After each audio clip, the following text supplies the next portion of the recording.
G'day guys, we're out here today on site with A1 Bobcats. They're the masters of concrete, get them to do a lot of our concrete pads. What they're doing today is a pour. They're doing it all, barrowing it in. If you have a look in here, what they're doing is just working their way around the edge and pouring the footing in first. This guy here's just tapping it down, making sure there's no air bubbles in there and that concrete's sitting right down. So as you can see, boxed it all up, they've levered it all out, strung it, made sure the pad's nice and square, and gotten that all set up. They've got reinforcing mesh all through it. When you do your reinforcing mesh, you want it sitting up off the ground a little bit, so they've got these little plastic top hats there to keep it up. And then through the outside for the footing, they've got steel reinforcing bar running the whole way round. Look at that beautiful barrow work. He's just poured it exactly where he's wanted it. None over, none too far in. Just fantastic. Real nice consistency from the concrete company here. Their beautiful big red truck. They've got a couple of guys on site learning the tricks of the trade today. So what they're going to do is just get it all in there first, and then they're going to do their finishing. If you have a look also, they've laid down black plastic. And this black plastic's to stop ground moisture rising up and into your concrete pad. So obviously if you're getting the professionals in, they know what they're up to, they know what they're about, they're going to do all of this. If you're going to have a go at yourself, there's just a few of these things that you want to think about. Getting your boxing square, nice and level, plastic down to stop moisture, and under that plastic they will have put sand down and compacted that sand, so they've got a really nice base to work from. So yeah, it's pretty cool. If we have a walk around, you can see in there they've got their steel reinforcing and their mesh. They've tied all their mesh together so it can't pull apart while they're having to walk on it to pour it, but also while you're pouring the concrete in, it's not going to pull apart at all.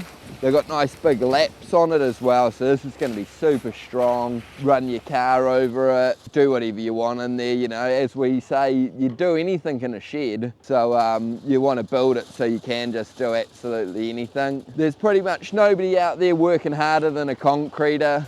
They're pouring barrows. You know, they work hard, they party hard, that's what they're about. And you only get one go at it, you know, there's no mucking around. You got to pour it, you got to finish it, you got to get it all going. Our old mate over here is about to start up this tool, quite big, may arouse a few people. Whew, hard work, bit out of breath pushing those barrows. These guys, you know, tough fellas. But as you can see, they're finishing it as they're going. We've got our mate here, he's just evening it all out, and then he's got his big long float and he's floating that over the top to get it really nice and level. And they're just starting to really work the top of the concrete to get all of it nice and even, and just a really beautiful finish. Really makes you appreciate seeing it like this, how much work goes into it. And look, they're not stopping for a coffee, there's no breaks. Once you start, it's all go until you're done. So it's really cool to see it. Then almost there, a few more barrows in there. As your arms get tighter, the distance you got to push them gets a little bit less, so that's always good. But yeah, almost done, it's looking good.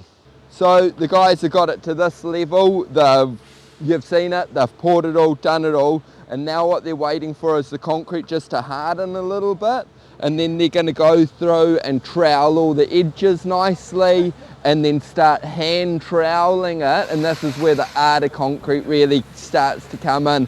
You're going to hand trowel it to bring the fines up and just get a really nice smooth finish.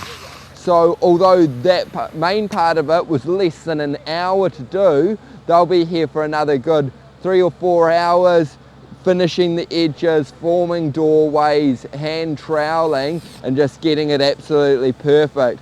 So you can appreciate with something like this, they've only got one chance to do this, and they're going to do as good a job as they can. Sometimes you're going to get a few little imperfections because it's not a machine, you know, you're dealing with the elements of whatever's going on that day and everything else. So, you know, it's really amazing the finishes they get, you know, something to really appreciate when you have your concrete floor done. It's a real work of art.